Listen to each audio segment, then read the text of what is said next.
اور آج جو فیصلہ آیا ہے اس خرابی کی بنیاد میں بلا خوف تردید یہ کہنا چاہتا ہوں، اس کی بنیاد وہ غیر منصفانہ، غیر قانونی اور غیر آئینی فیصلہ ہے جو پنجاب اسمبلی کے 25 اراکین کو ڈسکوالیفائی کیا گیا۔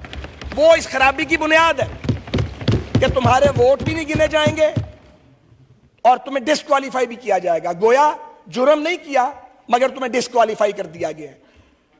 ہم چل پڑے پاکستان کو ڈیفالٹ سے بچانے کے لیے، ہم نے عمران خان کے گناہوں کا چھاپا اپنے سر پہ اٹھا لیا، ہم آئی ایم ایف کے اس نامکمل پروگرام کو ٹھیک کرنے کے لیے چل پڑے، obviously قیمت بڑھنی تھی اور ہمیں دھکیل دیا گیا کہ جاؤ جا کے اب مہنگائی سے الیکشن لڑو، تو نتیجہ آپ کے سامنے ہے۔ اور جب ریویو ڈالا گیا، سوال یہ ہے کہ اس ریویو کو سنا کیوں نہیں گیا؟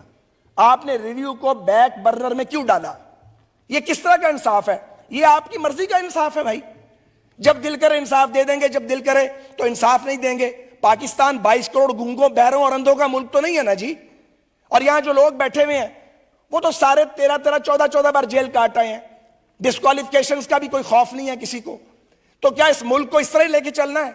لوگ بھوک سے مر رہے ہیں، یہاں نئے نئے کھیل کھیلے جا رہے ہیں، یہاں ایک آدمی کو پھر واپس لانے کے لیے فیسیلیٹیشن کی جا رہی ہے۔ پہلے نیب کے ذریعے پولیٹیکل انجینئرنگ کی گئی، عدالتوں کے ذریعے کی گئی، ایجنسیوں کے ذریعے کی گئی، اب بھی وہ راستہ نہیں رک رہا، وہ سلسلہ بند نہیں ہو رہا۔